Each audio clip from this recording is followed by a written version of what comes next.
Welcome back to another episode of the Couch Potato Boys, man. Yes, We're sir. back, man, and we got a special guest with us to my left. Molly Mall, what's happening with you, What's gang? going on, man? How y'all Guy? doing, fellas? Y'all all Appreciate you. right? Yes, So sir. appreciate Yes, sir. y'all, man. Yes, Yes, sir. sir. Appreciate y'all, man. Oh, yeah. Molly Mall is in the building. sir. Molly Mall, tell us just a little bit about yourself, gang. Yeah, man. Y'all know, man. Look, born and raised, the greatest city in the world, of course, Nashville, Tennessee. Yes, You know what I sir. mean? So, went to Maplewood, right down the road, East Side. Man, just been doing basketball training for over 15 years. Man, I'm pretty simplistic, man. Nothing too extravagant. Just I like to be out the way. And what I mean by that is, man, I do what I'm called to do, and I'm not looking for any attention, man. And I'm real big on service, man. Just providing service for people and want to, see people win and doing my part and helping them become successful, in life in all aspects. So. That's pretty much, man. It's being pretty simplistic. That's it, man. Straight to the point. You know what I mean? Straight to the point. That's it, for sure. So, my first question for you, Molly Mall, is, man, like you said, basketball, and I'm a big basketball fan myself. Yeah. What made you fall in love with basketball? And what age was it that you said, I love this? Man, I got to give props to my pops, man. Our family, Richardson family. Rest in peace to my uncle, Spencer Richardson. He was regarded as one of the best players to ever come out the city. We have a lot of rich tradition, talent, coming from out of our family, man. So Pops was the one that put it in my hand. Probably say I really started to really be serious about it when I was like 12, 13 years old. Up until that point, I was playing both baseball and basketball. You know what I mean? So I was quite frankly, I was better in baseball than I was in basketball. But baseball was just too slow. And, it don't help. Too many games, and you're out in the field, it's hot, Man. and we were really good, man. I played at Parkwood. I played over at Parkwood, man. So. When you playing with a good team, man, playing with a good pitcher too, you just chilling for the most part. So, yeah, man, I started about 12 years old is when I really started taking it serious, when I really fell in love with it. And but Pops, man, he was the one that really put it in my hands for sure. Cool. Yeah. Cool. That's a dope background, man. All right, we're finna go ahead and get a little bit, we're gonna get to it. Let's get to it. I'm gonna call it that. When did you know that you was damn good at basketball? Yeah, that's a when great when did you know? Like, I feel like the players that are the elites of elites, there's a certain age or something happened to where they're like, I'm him now, or I'm on my way to arriving to be him. Yeah, I think, man, probably around that age when I was 12. But even before then, I played at Maplewood Junior Pro. And I say this, man, like that environment growing up, it was ultra competitive. I mean, it was just a lot of talent. It's Maplewood. Yeah, facts. You know what I mean? Maplewood, that's, you know what I'm saying? So, yeah. All the best athletes go. There we go. You know what I mean? So, man, but just, at that time, like basketball for me, and just being in that competitive environment, like it forced me to have to, like, at that, especially at a young age, like I was one of those kids, man. I'm not trying to be called sorry. Yeah, like, I gotta work. You know what I mean? gotta Like, work. yeah. Get So, to it don't do no justice if I got the fresh Jordans on. I got the wrist, the armband on. And, you know what I'm saying? With the bands, and all that, They don't with the play like headband. that. Yeah, come on, man. And those are players. We used to prematurely judge. Like, if you had some fresh shoes on, if you had the He can hoop. he can go hoop. crazy. He go He ain't even take a dribble yet. Like, I know he can hoop. He got them 10, he got them Jordan 12s on. You know what I mean? Like, yeah. So but then they go out and can't make a layup and they sorry. You know what I mean? So I'm like, I didn't want to be that player. So man, really, really at that age, I think again playing in those competitive environments, and I played in PAL too. So I played Police Athletic League, and was playing over at Lytton, played over at East. And even those leagues, like, it was super tough, super competitive, man. So, like, really at that age is when I not only took it serious, but that's when I, like, really started to feel like, man, I'm really good. I can really be good at this game. You know what I'm saying? So, for So sure. what distractions, because I know Maplewood crazy. Yeah. So what distractions in high school was like everybody was doing at that time? Yeah, man, I mean, for I me. know rap was like here. Yeah. but, Yeah. I think for me, man, I really and this is, I gotta just show love to my parents, man, and the foundation that I got from them. I really didn't get too sidetracked per se. You know what I mean? Like I wasn't too caught up into the streets or too caught up into to girls and stuff like that at that time. And I was just more so just focused on school and hooping. You know what I mean? Yeah. Everybody knew my dad too. And my dad was, you know what I mean? So my dad, he wasn't playing about nothing. Absolutely. You know what I mean? So, but which he had, I mean, everybody had so much respect for him, for him and my mom. You know what I mean? And so, so really, man, per se, man, when I went to, me going to school, I was just cool being me, and I feel like I didn't really have to conform or change who I was, because I came from a good family foundation, a good structure. You know what I'm saying? And I was okay with that. I was comfortable with that too. And then like I said, man, I did 1 year with my cousin Spencer. Shout out to him. That's like that's family too. But that's like my big brother. You know what I mean? So he was there, and my other cousins, had Shira and Renita, like so many of our family, majority of our family went to Maplewood. So it was already cool. like a lineage there already. You know what I'm saying? So for me, man, when I went there, it was just, I didn't have to really just do too much or just really be sidetracked. I just had a good foundation. So I think it just started at home. So my thing was, I'm gonna be cool, I'm gonna be smart, I'm gonna hoop, and I feel like I don't have to feel like I'm better than anybody, or I have to change myself to fit in. It was just more so just me being myself. You didn't. So basically, did you have a social life? I did have a social life. Yeah. You know how a lot of players they don't really have a social life. Yeah. Like a lot of players don't even really know how to talk. Yeah, facts. In public. No, for sure. You meet them in the superstar, they really don't know how to talk. So I was asked the social, when it comes to social life, was it a balance?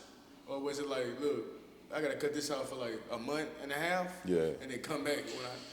Yeah, it's more of the latter, because that's really balance is hard to really master. Truth be told, really right? It's something's gonna come with a cost. Like you're gonna have to, you always got to give up something to gain something. Sure. You got to give up something a little bit more in order to gain on the other side. So for me, I realized again, being 12 years old, this is something I want to do. I want to go. I had aspirations going to the NBA, of course, just like everybody. All of us, absolutely. Right? And I wanted to play college basketball, so I knew things were going to be a little bit different on my end.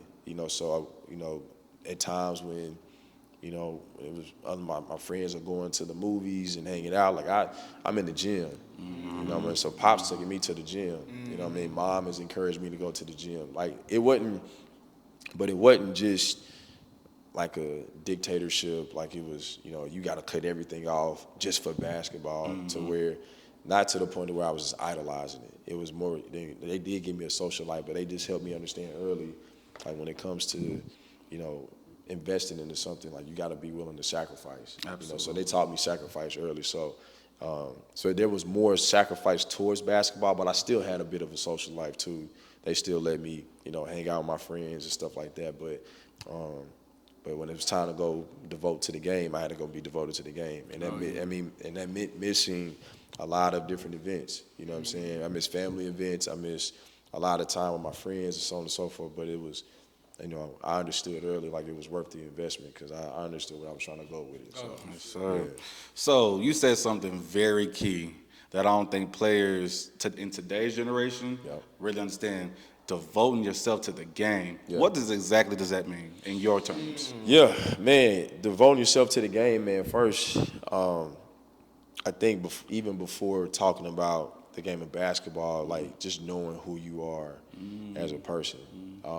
Sometimes we can get too, because not just with basketball, but in life, period. Whatever that we have a passion and desire for, we can be so enamored and wrapped into that, and we can get lost into it that we lose identification of who we truly are.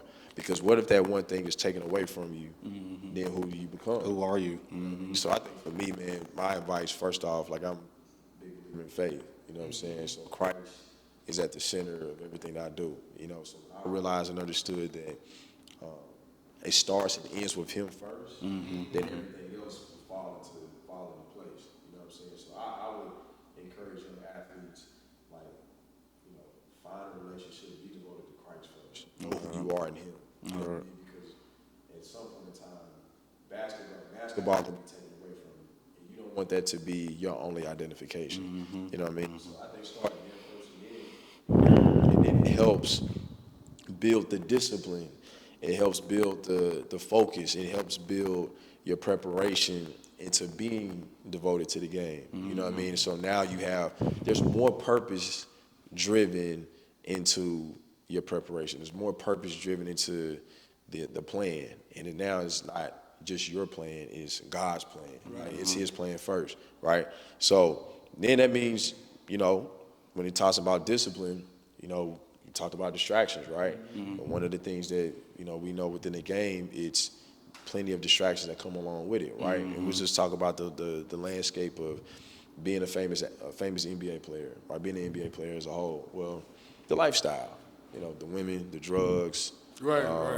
Just all of that, right? The partying, like just that life that comes with it. And I think learning how to detach yourself away from things that destroy your mental, that destroy your physical, that destroy your spirit. You know what I'm saying? Learning how to remove yourself from those things. So I think, you want to be at your best when you play, or you want to be, I think, spiritually and mentally at your best. A part of that is being able to remove yourself from distractions. You know what I mean? And sometimes that distraction may be social media. Let's just break it down to a smaller scale for the youth, right? It may be social media. It may be video games. It may be whatever, right? Like, you got to know what's your kryptonite. Like, what's keeping you away from being top tier. There you go. You know what I'm saying? So I think, man, being able to identify with that, being devoted to that, and I challenge players on this all the time when I train them. When they come in and we talk about our goals, our expectations, like what they want. Coach, I wanted this. Okay, well, if I'm seeing things that you're doing that's not leading to what you're telling me, then that means you're not really serious about it. You know what I'm saying? So if somebody come up to us, a young athlete, boy or girl, says, hey, I want to go to the WNBA, I want to go to the NBA, and they're 13, 14 years old. Okay, well, if we're noticing the behavior patterns, if we're noticing the things that you're doing off the court and you're not devoting yourself to the game, then what you're telling us is all fabrication. It's a lie. It's mute. Because you're not giving us, you're not showing us what you're saying that you really want. You know what I mean? So helping players identify with that, like, just don't lie to yourself. If I have any encouragement, man, like, just do not lie to yourself. Be honest with yourself. If it's my weakness, my kryptonite is women, be honest about that. Yeah, be honest. I'd be straightforward about that. You know what I'm saying? And I think on our part, it's not our job to pull them down and push them down. It's more, okay, it's like, it's just, we can relate to basketball. Okay, well, that's your weak hand. That's your left hand. So your girls in your left hand. All right, so what do we need to do to make that a strength? Not a strength to benefit you on get more women. But in terms of the strength of, okay, being able to say no. Turning the weakness of saying yes. Or get a girlfriend. There you go. You know what I'm saying? So let's help you find a way to turn that weakness into a strength, and now not allowing that to become a distraction. Now that becomes a strength to where you can deny yourself, so that way you can focus on going where you need to go. Absolutely. You know what I'm saying? So I think it's a multitude of things that kind of tie with that in terms of being devoted to the game. So something I've noticed, and even when I was young, saying it, saying I want to go to the NBA, I don't think I knew what I was saying, and I don't think a lot of people understand what you're saying. When you say you want to go to the NBA, you're really saying you want to be a top 1% athlete. Any league, really. Any league, any right. That's Baseball, right. Literally. And I think that, because I could say for me when I was a younger, and I think this was going on with the younger generation, is they're highlight driven. Yes. They're very highlight driven. I want to go out there and be Kyrie Irving. I want to Euro step in and hit the left hand. I want to do the no look pass. But it's like, bro, Do you know that each one of these guys, the superstars you look up to, they're in the gym constantly, and they're fundamental as hell. I think that sometimes gets lost. That's Like, bro, absolutely. you got to know your fundamentals. Facts. You got to know how to do like the simple stuff, like dribble up, stop, make a pass. Like it's all that, just the simple stuff that I don't think kids really know. Like that's how you get there. It's not you come down. Yeah, I mean, if you have top tier athleticism and you 6'9", can you get there? Sure. But you won't last. Right. Because you have to be like, if you in the NBA now today is so skilled, like you have to have stuff that separates you. You have to have a basketball IQ. You got to know what's the word I'm looking for? Place, time, and score, all that good stuff. You have to know that to be able to really stick. So, do you think people really understand when they say I want to go to the NBA, what that really means? Do you think so? Yeah, I think to a certain That was degree. long-winded as hell. My No, bad. no, it's cool. Nah, you good. To a certain degree, man, I think it's a responsibility, one, for coaches, trainers to be honest. Oh, my God. Right? Lying. No, for real. Like, Because everybody loves to throw out that term, oh, he's a pro. She's a pro. That is the most. Listen, not to cut you off. I'm so sorry. Wait, do you I am think- really do not you trying to cut you off. think? That is one of the most detrimental terms that you can tell a Absolutely. kid. Yes. Everybody's pro. No, not everybody is a pro. Some people are literally a D2 kid, a D3 kid, a whatever, and that's cool. Right. Don't tell them they're a pro. Yeah. Because anyway, continue. Nah, for sure. me shut I think that's one of the most overused phrases in basketball culture. Yes. He's a pro, she's a pro. And like you mentioned, Marco, not even understanding what that really means. Like just saying those words, I want to play in the NBA. I want to play in the WNBA. Don't realize like that is, less, like you mentioned, that's being a part of less than the 1 percentile. Yeah, less than That's very, like, just think about that. If it's 500 jobs? for 450. Yeah. 450. 450. I didn't even know it was that low. Yeah, and low. the WNBA, I think it's less than that because they don't have as many teams. So you see even draft picks in the WNBA getting cut. These first round picks, right? But that's just how tough it is, right? So I think, man, just being honest with them in that regard too. And even just with understanding what it takes to get there, because like you mentioned, there's so many talented basketball players, and then you got to be in the right situation at the right time. And I'm also gonna say this, I think this is important to know. If you're measuring your success on getting to the NBA or not, you're doing yourself a disservice. And the reason why I'm saying that is don't let the NBA be the end-all, be-all. Because there's a lot of talented basketball players that have made great careers overseas. There are a lot of talented basketball players that made great careers in coaching, in training, in being a GM, being a scout. So, of course, like, shoot for wanting to reach the pinnacle. Shoot for that. You should always aim for that. Always aim to get to the top. But now I feel like it's disrespectful too for basketball culture. And that's why I love platforms like Switch Cultures, Across the Water. Like, they are highlighting and showcasing guys that have more than enough ability. You got to be prepared with everything that comes with that. Be prepared with the politics that come with that. Be prepared for the lies that will be told to you. The same way they'll tell, if there's a scout here watching the three of us, or there's scouts here watching, and they're telling you the same thing. Oh, DeMarco, we love you. Tell me that one more time. Marshall. Okay, so Marshall, hey, man, we love you, man. We're gonna bring you in. We're excited about Jamal. We love you. And the whole time, like, they're pulling your hopes up, and then next thing you know, a week later, they pull the rug right from under you because they got a guy. They owe an agent a favor for a favor, and that, like, so those are the conversations that people don't, and then they wonder why, like, man, this dude's so good, how come he didn't make it? Was a lot of circumstances that's out of his control that you don't even know about. You know what I mean? So, but it's hard, man. But if you have the opportunity to make it, man, like, and be in position to make it happen, like, make it happen. You know what I mean? So, but it's hard though. It ain't. It's just like hitting the lottery. Yeah, absolutely. You know what I'm saying? So what's the a lot of people just, like, I know a lot of people that go to the gym, Yep.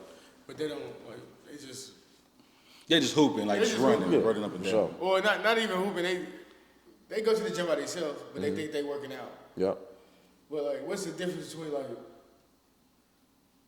actually working out and working out? Because I'm saying like a lot of people just like I know a lot of people go into the gym, put up 200 shots, Yep. whatever. You know what I'm saying? See what they do. You know what I'm saying? But I know like for example, like a lot of people say like you working, but you ain't putting in the work. Yeah. So I'm saying like, do you see it? I know you see a lot of that. But Yeah. like, do you know that like?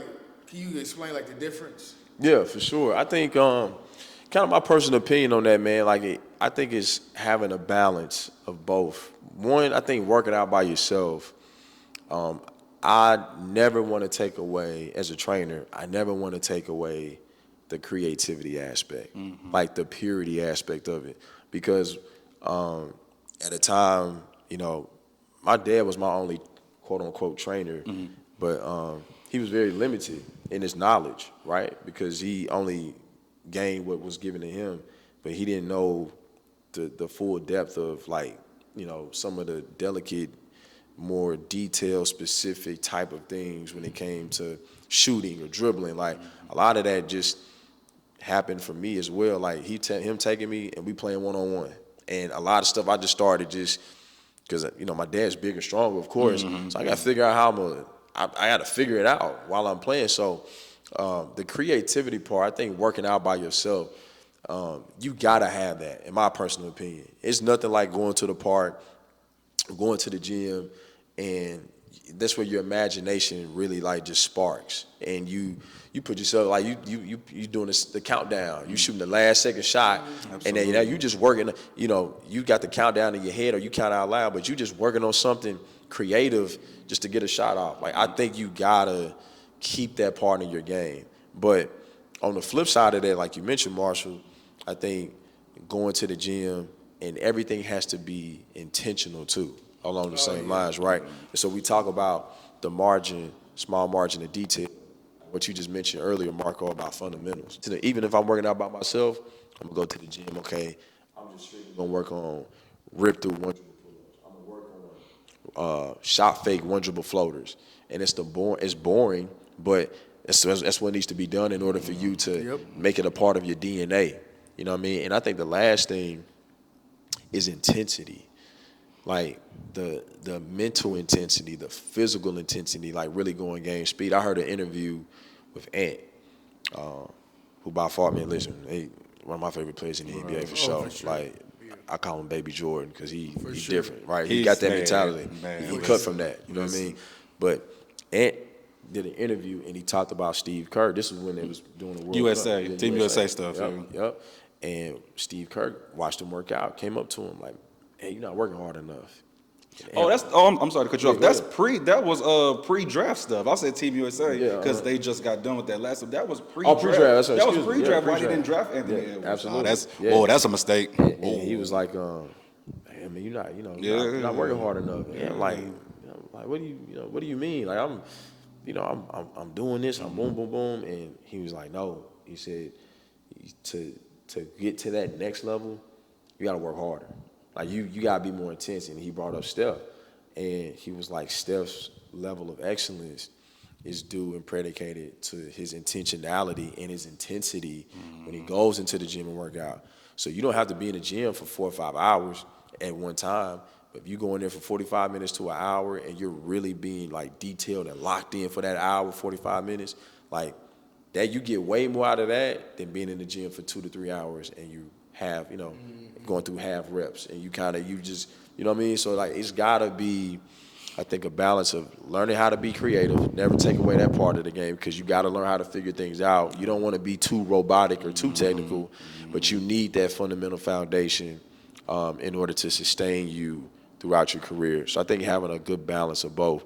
But I would rather be more on the technical side, because being on the technical piece, you can pick up your game. Because you always want to have the type of game you can pick up and go play anywhere. Right. In any system. That's one way of making it in the NBA, right? So if you're a Rob Covington, shout out to my brother, man. Like, Rob has been playing over 10 plus years in the NBA. TSU, right? Yeah, went to TSU. He's been over 10 plus years in. And a big reason why he's been able to stick and stay in the league was because his game translates to where he can pick it up and go be a piece in any system, in any situation, because he can shoot the three. He knows his role. He knows his job. He's a professional about it, and he can defend. You know, so like having a technical piece, right? So I think just having that balance is important, but just build your game where you can pick up and go play anywhere. So, yeah. Let's talk about basketball IQ. Do you think, okay, as a trainer, would you rather work with somebody who is just athletically gifted, or would you rather work with somebody who has, let's just say, medium skills, but their IQ is off the charts? Who would you rather work? You would work. I know you would work with both, but who would you rather if you had a choice? Probably the second one. Medium skill, but high IQ. High IQ. I feel like you can enhance the skill. You know what I mean? You can enhance the skill. Being able to build the skill, but the mind is already there. So now you have a fighting chance to make your impact felt on the court. Because it's not always about being the most athletic player. We've seen supreme athletes that just can't figure it out. You know what I'm saying? So, you know what I mean? Literally. We've seen players like that, right? That's just dumb athletic and get all the ability in the world, but just can't play in between the ears. You know what I mean? So I think if you're having that player that may not be as skilled or that has somewhat of a decent skill set, but that just knows how to play the game. Like give that guy, 5 to 10 minutes in the game. You look at his you look at the box score. You look at his plus minus. He's at a plus 20, and he's only had 2 points, 4 rebounds, 3 steals in 10 minutes. So you look at the impact. You know what I mean? So, because now you take the athlete and you turn him into a smart basketball player. Now you're looking at a whole different animal. Now you cooking. That's a whole different animal. That's a whole you cooking. Man, come on, man. You cooking with fried chicken, macaroni and cheese, collard greens on 9. You know what I'm saying? But if I had to pick one, I'd probably say go with the guy. I feel like I can help build the skill of a guy that's got somewhat of a foundation, but they know how to play the game. And then that's another thing when it comes to, we look at comparison. Man, how this guy better than him? He can jump higher. He can do this. He can do this. Like a TJ McConnell, for instance. Maul, I promise you, I was just going to say, hold on, Maul. You described TJ McConnell. Yeah. I was going to say, you know what I'm saying? Like a TJ That's McConnell, crazy. man, he been in the league for so long, man. He just knows his job. He knows he knows the game, and he stays within himself. You know what I mean? And so, he need to come to the Lakers. That's they can use him. I can absolutely use him. They need that. They need that. They can use him for sure. We're gonna scale back a little bit. For sure. We all know you're an NBA trainer for Yep. sure. But when did you decide, like, okay, I'm gonna be an NBA trainer? Like, who was the first client? When did you decide, like, okay, I'm gonna just do this for the, you know what I'm saying? Yeah. For a career. So, man, really, I don't even like calling myself an NBA trainer. Okay. I just call myself just a skill, just a trainer. Gotcha. Because I train. Even to this day, I'm still training Yeah, I 4 or see 5 that year olds. little- You know what I'm saying? And I absolutely love training kids, man, because it's the patience piece, and I love, like we talked earlier before the interview, the process. Right. Like falling in love with the process of watching people develop and get better in real time. You know what I mean? So training, man, it started, I think, in college, man. So I give you all this story.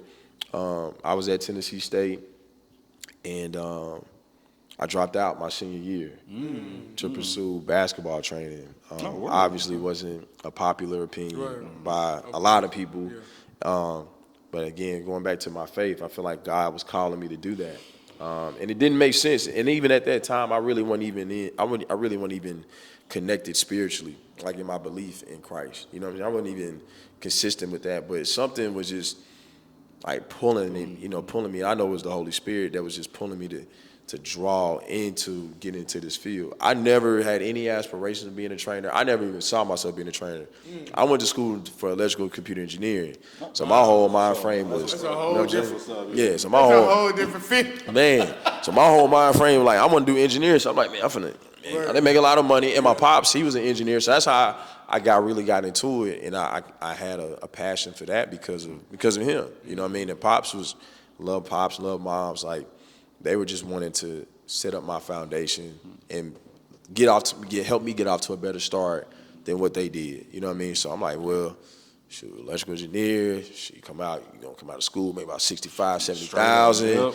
You know, and at that time, back in 2009, 2010, 65, 70,000, that was pretty solid. No, for You know what I sure. mean? Pretty solid. So I'm like, yeah, I'm cool. Like I'm just gonna fast track on that. But yeah, man, like God had a different plan for me. Absolutely. Got into training, and my first client was actually Marcus Fitzgerald. Word. Marcus Fitzgerald was the very first. And that's my godson. I love him, man. Shout out to him. Shout out to his family. But he was my very first client, and this was he was in like the 3rd grade. I never forget, man. We talked about this when he just graduated. We talked to his dad, Paper, and he's like, yeah, man, I remember, man, when worked him out at Ewing Park. And his granddad, Coach Fitzgerald, shout out to him. He came into the gym and he was walking around. So that's kind of like my interview process. He didn't say too much to me. He just let me have him. He's walking around. He walked around the gym. They was watching me the whole time, like seeing how And this is when I really first got into training. So I'm super fresh into it. I'm just going off of what I know and just what my dad taught me and what I learned when I was hooping in college. And after that workout, man, he called Paper, man. Big Fitzgerald called Paper, man. He said, yeah, Marcus in good hands. We're gonna leave him with him. And so that spiraled into that, and then I got connected with Darius, was through his AAU coach by the name of Carlos, where we all can go. So Carlos and then one of the other parents on the team told Winston and Felicia, as Darius' parents, about me, and so and the same thing. So Darius was, I think, in the sixth or seventh grade at the time. They got a video on YouTube.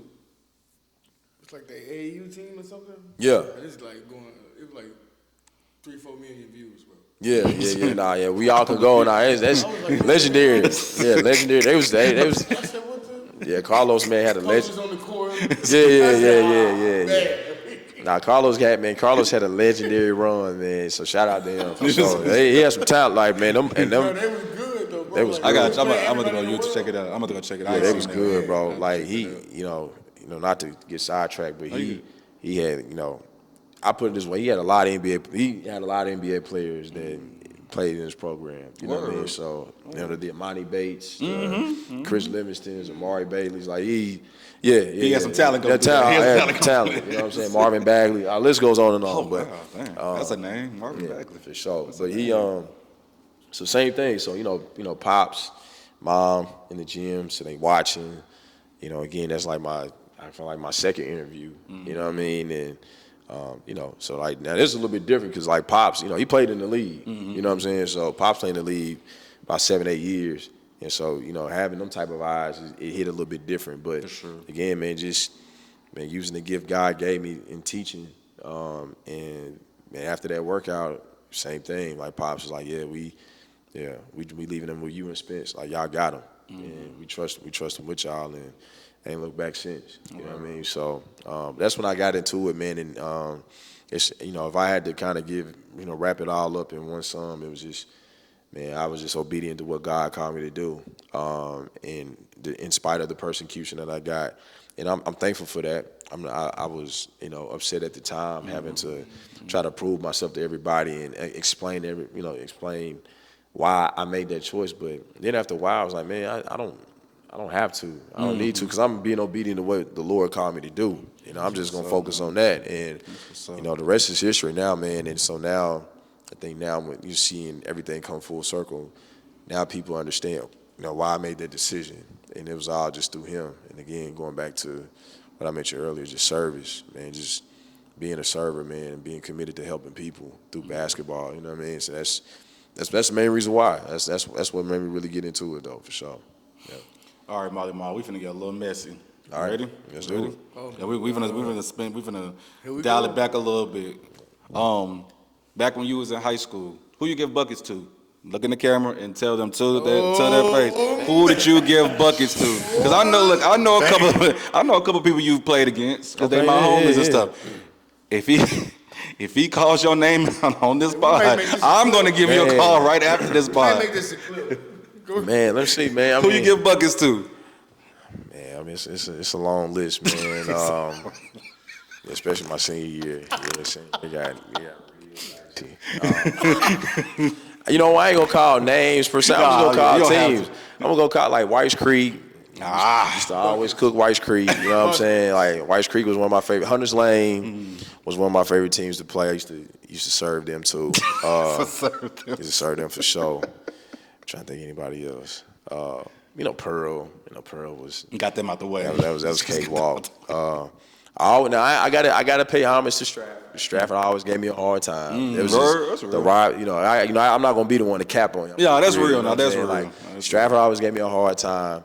Cause they had a squad. Stratford was good. They was really good back when I played. I'm gonna give you one more. Antioch.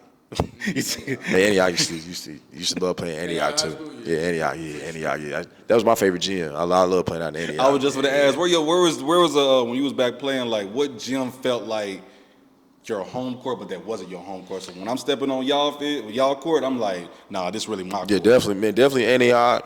White Creek for sure, man. Like, I don't know what it is about White Creek gym, but to me, it's a shooter's gym. You know what I'm saying? And and it's the atmosphere. It's the atmosphere too, man. Like that.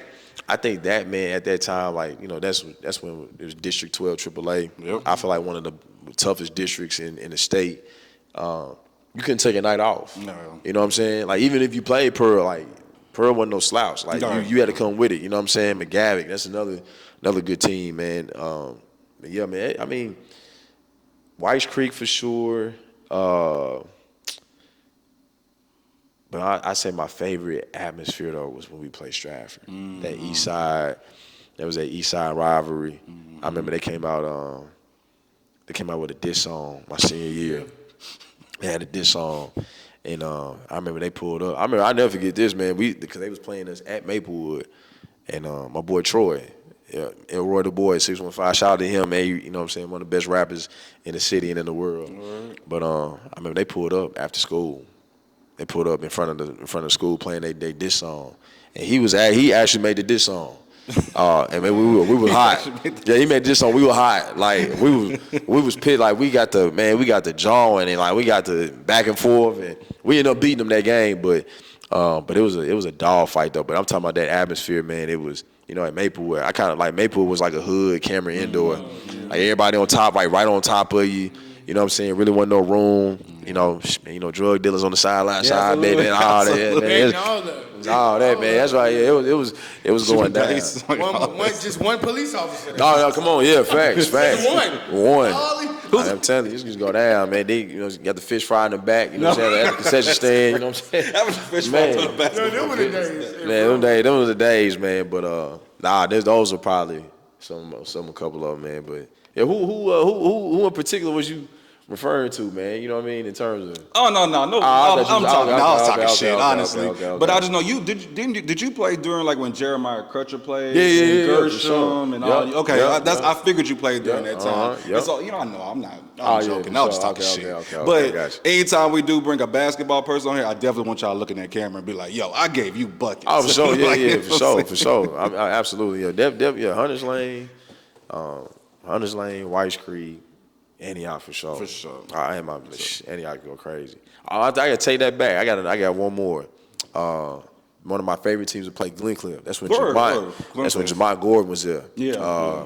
He was, Jamal was he was Nashville LeBron, like 6'4", about 225, and just played inside, outside, but he was so just strong and athletic. You know what I'm saying? And he had them passes. He go crazy with them passes, but he used to give us problems. But the Glencliff though, that was another one though. They used to be rocking in there too.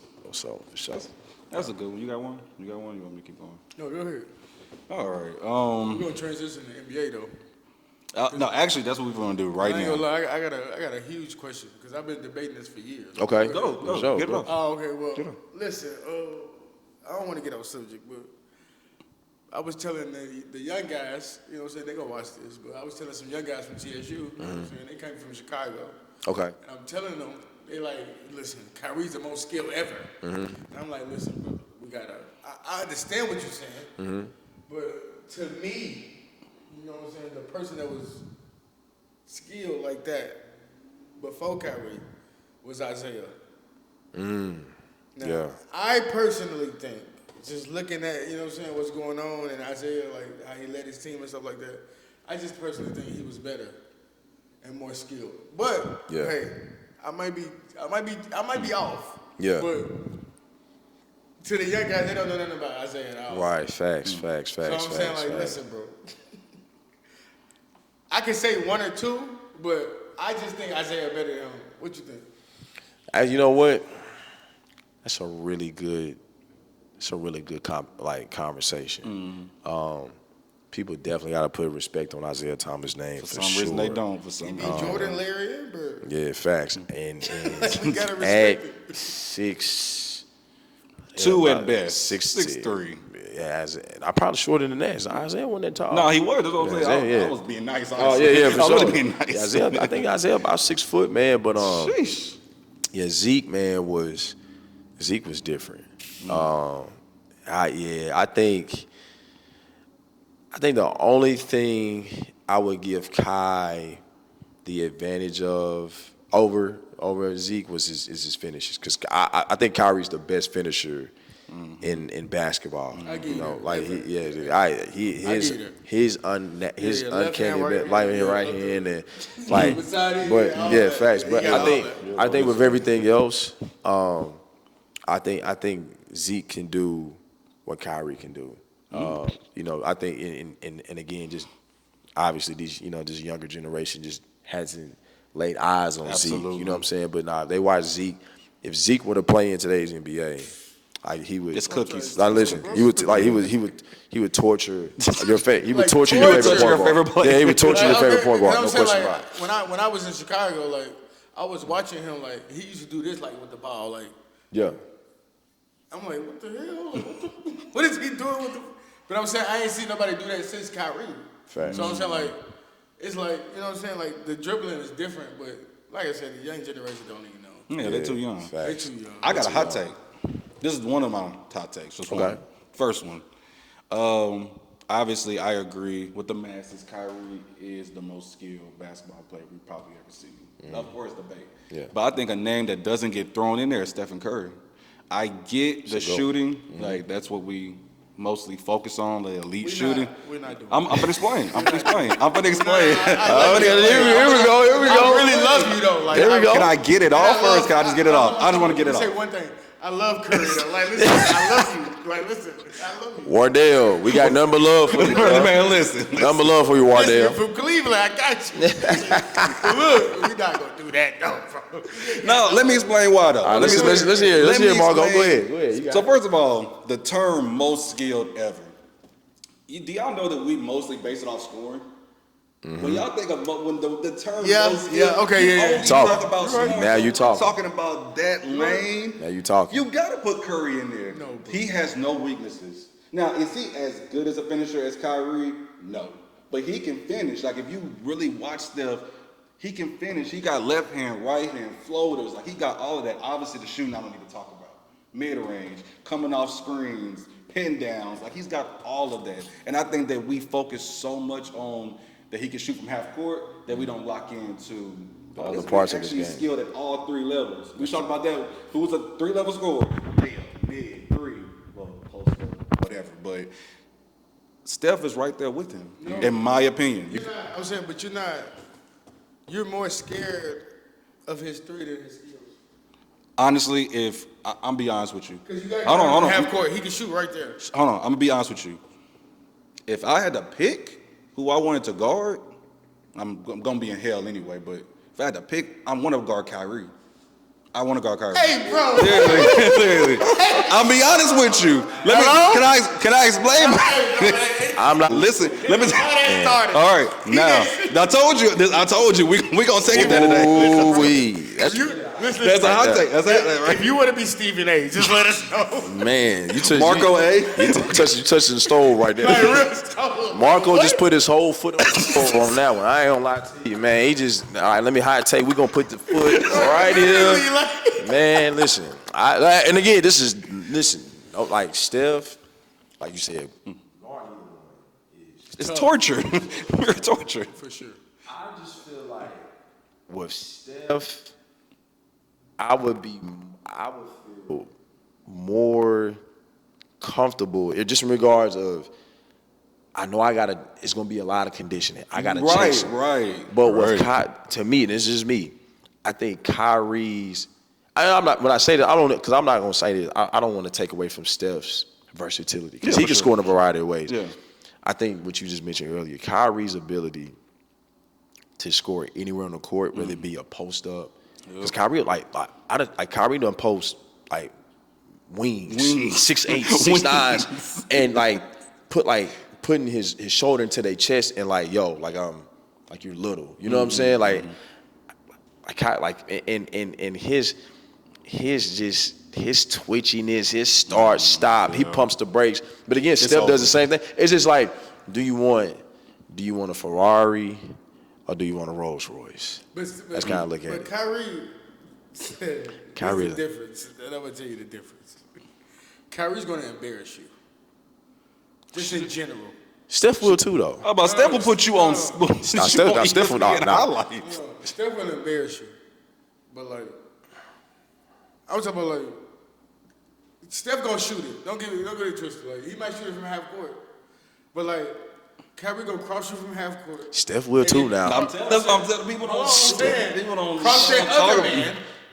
Steph will too now. Come back to the left. Everything Steph will do. He's not doing that, bro. The only thing Steph He's ain't. not doing that, bro. Hold on, Do you Marsh. see what he did? Do you see what he did to the whole USA team? Yes. Okay, that's crazy. Yeah, that's crazy. Like, yeah, Curry's not doing that, bro. that was crazy. That was crazy. That's crazy. Yeah, but I think in this conversation, like, we discredit Steph's handle. Like, no, Steph got that bad boy on the string, and Steph will hit you with some. You know what I mean? Like, I'm talking about I'm not talking about chasing him and he get the It's like, no, he'll get you on the switch, ISO you, and you're cooked. And he gonna hit you with something. Like, he gonna hit you with something and then get it to a step back three or drive you, finish at the rim. Now, the finishing part is where I think is the separator at. You know what I'm saying? And I'm gonna put this out there. When it come to clutch time, I'm taking Kyrie. Absolutely. I think Kyrie has proven, like, for sure. And yeah, he's did it too many times in clutch moments, clutch situations. Like, Kyrie just answered the call. And not saying, like, again, Steph is just not as prominent in that field than Kyrie, but I'd rather guard Kyrie. I feel like I have somewhat of a fighting chance against Steph, but guarding Kyrie, I think he's just way too unpredictable. Yeah. You know what I'm saying? And the fact that he can really shoot the ball. You know what I mean? Now, he don't shoot it as deep as Steph, but Kyrie, I think that's another underrated part about his game, his efficiency. Like, he's efficient. He's a really good shooter. But he can hit you. And, he learned from one of my favorite players of all time, Kobe, man. Rest in peace. Like, he learned from Kobe. I'm scared to guard Kyrie. Steph, let me just get in shape. I'm gonna run and hopefully he just off. But Kyrie is just, I think. And on top of that, you can be physical with Steph. You can be physical with like 2014 Steph. 2000, like today, Steph's not worried about all that. Steph's solid. Yeah, he's a big dude. Listen, I'm not taking nothing from him. I'm just comparing these two to each other. Yeah. If we just compare these two to each other, nah, bro. But look, is he a better player? Of course. Yeah, of course, yeah. Of course, but if we just talk about, like, listen, me and you. Like, pound for pound, mano a mano. No. It's tough. It's a good debate. That's a good debate. It's a tough matchup. Different. That Kyrie is different. He's That's different too. He's still different too. He's the only man I know that can go to 4 teams and still people be his fans. We got 4-5 teams. People still. Let Steph do that. Let Steph go to LA. Well, LeBron did it. Bron did it. I mean, shout out to Bron, best player in the world. He was hated. That's true. That's true. That's true. That's a Put good stuff on point. his garage. That was disrespectful. That was disrespectful to Bron, though, for sure. Here's my second hot take, and I think you please don't walk out of the interview when I say this. right, Just, let's- please, just stay here. Just stay here. Just stay with me, brother. Just stay with me. Let's The hear door this. right there, and the door right there. I see it. I'm looking at the exit. I'm looking at It's the another exit one right right now. there. First, make sure you press that button. It's another around the corner. This is gonna be crazy. Kobe Bryant's your favorite player? Yeah. Okay. Oh, you really finna walk out of here then. I think that because Dwayne Wade's my favorite player. Him and LeBron's like 1A, 1B. I think that Dwayne Wade at his peak, strictly his peak, not a career, not at Don't. at his peak. He's At his, disrespectful. He's disrespectful. Hold on. He said this before. I've said this. Oh, I've He never said this before. I'm On the never, pod. I'm never gonna walk down on this hill. Here we go. Here we go. You taking him through that, I've heard this before. bro. Go ahead, Marco. Go ahead, man. I'm not gonna walk out. I'm just gonna You ruined my kid. I'm trying to get ready, man. No, Go nobody's ahead, coming man. Go ahead, back, man. You got it, bro. Go ahead. I done heard this. I done heard this one before. But go ahead. I'm gonna entertain it though, man. Let me go ahead. You said hot take. You didn't It's a hot take. That's fair. I did say hot take to start off. You said hot take. I think that Dwayne Wade only at his peak. So his peak probably was like 08, 09. Okay. Or the 2006 championship, whichever one you want to pick. I think when he's peaking at his best, he's just as good as Kobe Bryant. Listen, People say the darndest. this is no disrespect. People say that. Anytime I say this is no This is disrespect. no disrespect, bro. Like, bro, you Hall of Famer for a reason. Like, you know what I'm saying? Wade County. You got Miami, you got Wade County. You have a Literally. county named after you. All right. sure. Man, gratitude. Much respect to you, bro. At his peak At his peak. and Kobe's peak, it's not even close. Okay. See, we It's can't. not even close. Okay, if you want to say Kobe It's not Bryant, even I'm close. with you. It's not even close. It's not even close. It's not even.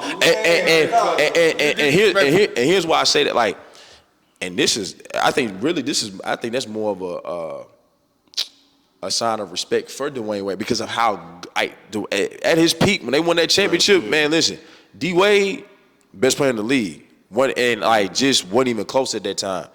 But I think we got to run the tape back on Kobe, man. Kobe at his peak, man. Listen, man. We talking about Kobe at his prime. Now, how long was his prime? In my opinion, his prime lasted from 05, 06 to about 2012, 2013. He had a long run. Yeah. That stretch, I think he had like a 12, 13 game stretch with 40-plus points. And a couple of those games with 50 balls. And that's when Shaq left. Like, Yeah, man, listen, I think God rest his soul, man. I think we kind of forget like Kobe was. Kobe was a different animal. No, Kobe Kobe with the him. Kobe with the fro with the space boots Adidas. We keep forgetting Kobe like rebranded himself twice. He did two times. Yeah, that's 8-24. All right, man. Listen, man. That again, Dwayne Wade, more power. I love D Wade. Yeah. I love his game. I know that's one. My fault. I know that's one of your favorite players. Literally, That's your favorite player, too. Like, even when we came up, like you always talked about Dwayne Wade. Always. I know that's Yeah, him and LeBron. I respect that. They doing a shake up with me. It's great. Hey, I respect it. I'm not respecting it ever. But do you know why I say that though? Because one, I seen the matchups. I seen them. Oh, my bad. I seen the matchups between both of them. Now, did Kobe get him a couple times? I'll be honest, yeah. But D Wade got him a couple times too. I mean, that's two greats. Greats are always gonna get the best of each other. But I think it's also the respect Kobe gave D Wade too. Like I would listen to the interviews and he talked so glowingly about him. That's what kind of made me say, not Kobe ever really maybe seen him as a rival. But Kobe was like, I got to worry about this motherfucker. Absolutely. You know what I'm saying? Because he will put 40 on me. He'll dunk on my team. You know what I'm saying? He'll make He's definitely good. Like, he's great. about to say, yeah, change the word good. He's great. But Kobe, bro, I'm just being honest with you. But that's bro. real though. he put the city on his back, the whole city. What do you think D Wade did? Nah, he didn't do it. That's LA though, bro. That's Miami. LA a little bit different. LA, I mean, no, I will be. I'm not even gonna. LA do ain't that. You're Miami. right. Yeah, that's LA's not different. Miami. LA I agree. different. I agree with You you. got gang members out there and everything. Bro. It's different out there. Kobe was, man, Kobe was, championship to LA. man, Kobe was good everywhere, man. He No, go for to Compton, real. he can go to, you know what I'm saying? He go to Watts, he can go anywhere where like yeah, Kobe was good anywhere in the city, you know what I mean? But nah, but shout out to both of them, man. I mean, like I said, man, Hall of and Famers. that's when D Wade had them Converse on too. Nah, you know what I'm man, saying? listen. Like yeah, he was going crazy with them and that's why I'm like, I had them he too. D Wade actually had me contemplating about buying a pair of Converse after he was going crazy in the finals. I'm like, I had some. you know what I'm saying? I'm like, man, nah, I gotta give me a pair of them D Wades, man. He hooping like this. For you, do athletes like how they play? Do that determine if you want to get their shoe? For me, to a certain degree, I think more like style, like of course, like Kai. Like I'm definitely rocking a pair of Kyrie's. I've had two pair of Kyrie's. Yeah, I've had two pairs. I'm definitely rocking a pair of Kyrie's. Like Steph's are more. I really hadn't gotten into. I'm just not a big Under Armour person. Yeah. You know what I'm saying? But I know I got to call my boy Pat Miller out. So, man, we had this was when KD went to the Warriors, and he said ever since then he will never pick up a pair of Kevin Durant's because of that. Because he went to the What's Warriors. his Because he name? went to the Warriors. What's his name? Patrick Miller. I love you, man. Nah, I really do love you. Like you don't know how much I love you, but listen. That's another question for. And to this day, like he'll never wear another pair of KDs. And I'm trying to like, bro, like it's been a couple of years, man. Like this, you know what I'm saying? Like nah, he from Chicago, so like whatever he say, he's standing on. You know what I'm saying? He's standing on business. But yeah, man, it kind of. I think they kind of, it kind of, to me, is more play style, not even based on like performance per se, but like play style. Like I'm wearing like a Kyrie. I get like if like DG, DG gets, of course, that's biased towards that. Absolutely. But it's play style. Like it's electric. It's exciting. Like even like Damian Lillard's. You know what I'm saying? Like I might think about getting a pair of those. And like James Harden, I think his shoes are dope. I cannot get with the James Hardens. I just can't. Have you had a pair before? I never had a pair. Well, actually, I'll take that back. I got a pair. I got the series when he was in Houston. Okay, I got cool, the series cool. when he was in Houston, and then I definitely got to get a pair of them Ant-Mans though for sure. What's going on?